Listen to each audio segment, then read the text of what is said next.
अस्सलामुअलैकुम दोस्तों, मैं हूं शुएब रहमान सेठ। आप देख रहे हैं न्यूज़ सिटी कर्नाटका। दोस्तों, जो तस्वीरें आपको नजर आ रही है स्क्रीन पर, ये चन्नपटना डिस्ट्रिक्ट के हैं दोस्तों। जी हां दोस्तों, कई सारे सियासतदान इस वक्त हमारे साथ मौजूद हैं, जहां पर minority vice chairman Ehsanullah Khan साहब इस वक्त मौजूद हैं, जहां पर डीके सुरेश के हित में दुआ मुनक़िद किया गया है, जहां पर चन्नपटना डिस्ट्रिक्ट में दोस्तों बहुत सारे समाजी कारकुन भी मौजूद थे। इसी चलते इस वक्त हमारे साथ आरिफ पहलवान, जो हमेशा बिला लिहाज मजहब काम करते आ रहे हैं, कई सारे इदारों के साथ मिलकर काम कर रहे हैं दोस्तों। तो चलिए दोस्तों, बात करेंगे और जानेंगे मजीद तफसीलात।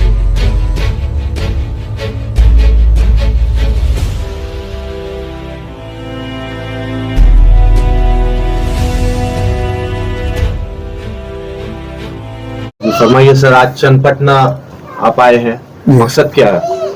सबसे पहले है तमाम चन्नपटना रामनगरा क्षेत्र डिस्ट्रिक्ट के मुसलमानों को अस्सलाम वालेकुम। आने वाले दिनों में 2 दिन है इंतखाबत के इलेक्शन का दिन है। हमारे वास्ते एक ईद के दिन के सरकार है।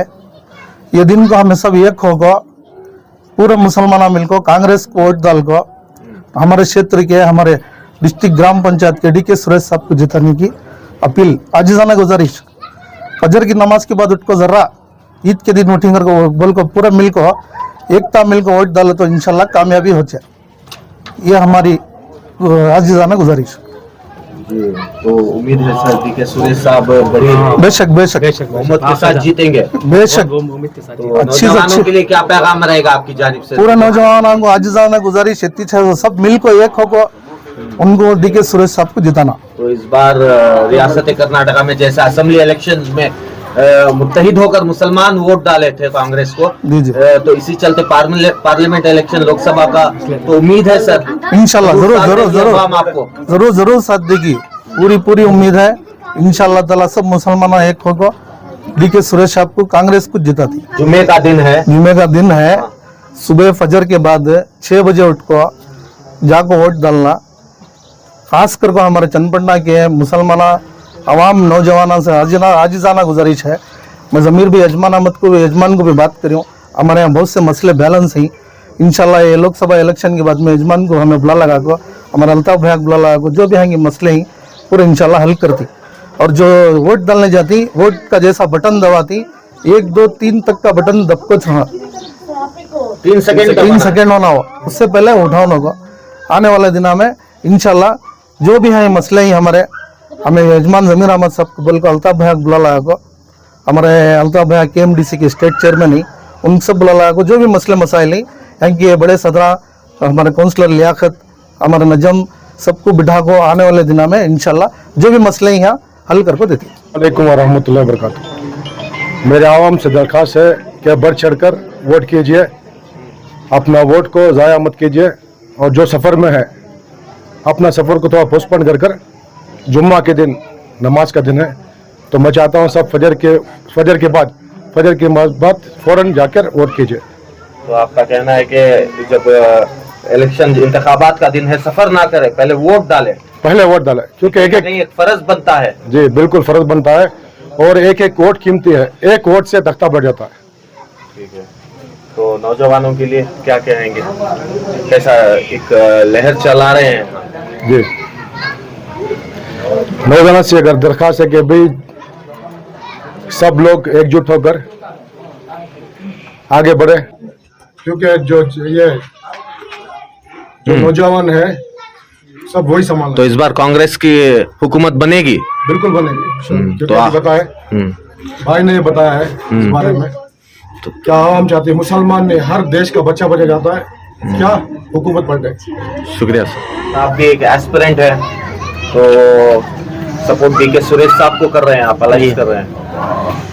अभी बीजेपी हटाना देश बचाना हमारा भी मकसद है जी। और पिछली बार भी असेंबली इलेक्शन के अंदर ज़मीर अहमद साहब की बात के ऊपर हमने 95 कैंडिडेट डाले थे, लेकिन 95 को भी विड्रा किया हमने। 95 को विड्रा करके फिर उसके बाद असेंबली इलेक्शन में कांग्रेस को सपोर्ट किया, और माशाल्लाह कांग्रेस बहुत बहुमत के साथ आई।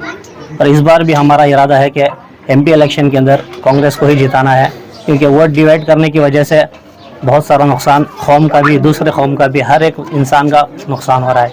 इस वजह से हम इस बार इकट्ठा होकर अलायंस भी किए हैं और बीजेपी हटाना और देश बचाना हमारा मकसद है, इसलिए DK सुरेश सर को हम बहुमत के साथ जिताने की पूरी कोशिश करेंगे। फरमाइए सर। अस्सलाम वालेकुम रहमतुल्लाहि व बरकातहू। मैं CM Shahbaz Khan, youngster empowerment party का राष्ट्रीय अध्यक्ष। जिस तरीके से पिछले इलेक्शन में नरेंद्र मोदी की सरकार को जिस तरीके से जनता ने जवाब दिया था, इसी तरीके से हमें उम्मीद है कि BZ जमीर अहमद खान जैसे लीडरों के नेतृत्व में हम जैसे कई पार्टियां, कर्नाटक की जो स्टेट पार्टियां कहलाती हैं, अनरिकग्नाइज पार्टियां कहलाती हैं, इसी तरीके से यंगस्टर एम्पावरमेंट पार्टी भी जो नौजवानों की पार्टी है, पिछली बार 96 कैंडिडेट से हमने समर्थन दिया था, तब जाके कांग्रेस पार्टी हमारी बहुमत से जीत पाई थी। तो हमें उम्मीद है BZ जमीर अहमद खान साहब की बात पर तो हम सब लोगों ने इकट्ठा होकर जिस तरीके से हैदराबाद हराया उनको, BRS को, उसी तरीके से पूरे इंडिया के अंदर एक आवाम से सारे लोगों को, जिस तरीके से एहसान भाई ने आप सब लोगों से अपील किया, नौजवानों से अपील किया, इस बार जो है आपको कंफ्यूज होने की जरूरत नहीं है, चिंता करने की जरूरत नहीं है, परेशान होने की जरूरत नहीं है। ये पूरे देश की ईद है, ये केवल हमारी तुम्हारी हिंदू मुसलमान दलित SC ST की ईद नहीं है, ये पूरे देश की ईद है। उसको केवल मुसलमानों को नहीं कह रहा हूं मैं, ये सारे देशवासियों से विनती है कि इस बार का वोट आप अपने बच्चों की भविष्य के लिए डालें, अपने बच्चों की शिक्षा के लिए डालें, ना कि उनको जेलों के पीछे डालने के लिए, शिक्षा देने के लिए डालें।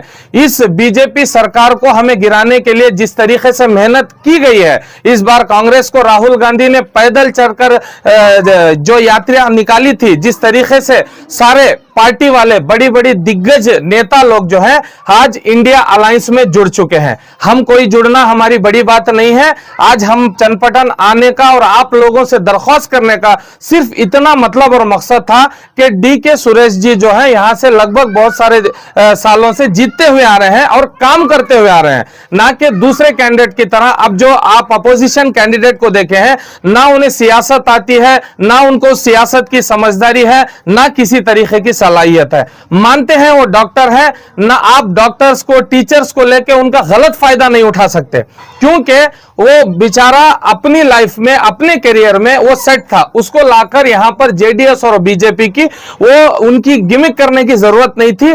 तो मैं ये कहता हूं आप लोग होशियार हो जाइए, ना ही किसी के भड़कावे में भड़कावे में आइए। देखो हमारे मोहम्मद दस्तगीर जिनका सीरियल नंबर 8 पे खड़े हैं, लेकिन हम आपको अनाउंस करते हैं DK सुरेश जी को आप वोट दीजिए, क्योंकि अगर हम जीतने वाले रहते तो आपसे जरूर कहते, आपके घर घर आते, आपसे विनती करते कि आप हमें वोट दीजिए, हम आगे बढ़ेंगे। लेकिन यहां पर इस स्टेट के अंदर जिस तरीके से हमने बीजेपी को पोंछ के सटा है, इंशाल्लाह उसी तरीके से बीजेपी को हटाने का काम जो है पूरे देश में कांग्रेस करेगी, क्योंकि कांग्रेस अगर सत्ता में आएगी तो आपके बच्चों का भविष्य अच्छा होगा। कांग्रेस अगर सत्ता में आएगी तो आप लोगों को जो है रोजगार मिलेगा।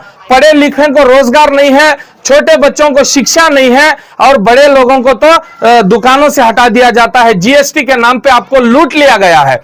आप हिंदू मुसलमान करते रह गए हो, आप इसी चक्कर में हो कि बीजेपी सरकार आज नहीं तो कल हमें करेगी। ये कुछ नहीं करेगी, ये CAA लेके आएगी, NRC लेके आएगी। आपको आने वाले दिनों में जो है UCC जैसे कानूनों से आपका सामना करना पड़ेगा। आपको अगर अपने घर की सुरक्षा चाहते हैं तो आपको कांग्रेस को वोट करना पड़ेगा। देखा जाता है कि बीजेपी कैंडिडेट जो मंजुनाथ के नाम से है जी, तो बहुत स्ट्रांगली प्रचार कर रहे हैं। क्या उम्मीद है सर? सर उम्मीद देखिए मंजुनाथ की ही नहीं, 56 इंच का सीना तक जो है 24 इंच का बन के बैठ गया है आज, क्योंकि जनता जो है जवाब देने वाली है इस बार। राहुल गांधी की मेहनत आपको नजर नहीं आ रही है, क्योंकि राहुल गांधी के साथ हम जैसी कई पार्टियां जो है जुड़ चुकी हैं आज, और सारे लोगों से यही इल्तिजा है कि आप अपना वोट वेस्ट मत करें। हमें भी इंडिया अलायंस करने की जरूरत क्या थी? दो दिग्गज पार्टियां हैं, जैसे कि शरद पवार जी, जैसे कि आम आदमी पार्टियां, बहुत बड़ी पार्टी तृणमूल कांग्रेस, ये सब लोगों को इकट्ठा होने की जरूरत क्या थी? ये सारे लोग नहीं चाहते हैं सत्ता के अंदर जो है नरेंद्र मोदी जैसा फिरौन बैठे। तो हम सब लोग चाहते हैं कि ऐसे फिरौनों को हटाया जाए। ये खुद की मनमानी की सरकार और कानून को गलत फायदा करते हुए मुसलमानों को नुकसान पहुंचाने वाली सरकार को ख्याल है दिल्ली सरकार में? सर तब्दीली का पूरे देश में ख्याल है, कोई नहीं चाहता है कि मोदी सरकार आए। अगर आए तो भी ये धोखे से, मैंने बताया 1 से 7 नंबर तक इन्होंने मशीनों के अंदर घपला किया हुआ है। इस ईवीएम को जैसे कि राहुल गांधी जी ने बताया, ये सीना 56 इंच की सीने की बात करते हैं, तो सीना ठोक के ये क्यों बैलेट पेपर पे नहीं आते ये लोग? नौजवानों के लिए क्या पैगाम रहेगा आपकी जानकारी? नौजवानों के लिए इतनी दरख्वास्त है कि आप इनकी उनकी बातों में आकर जेडीएस बीजेपी करते मत बैठे। मैं भी उसी गांव का हूं, अले नरसिंहपुर का।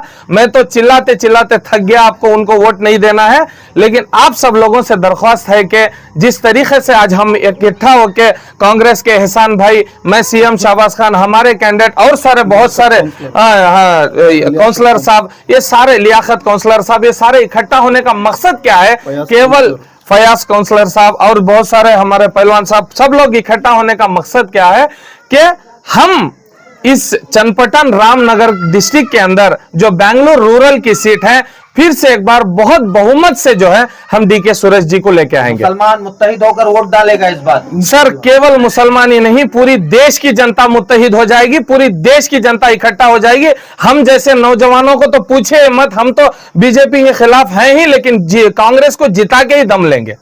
जी।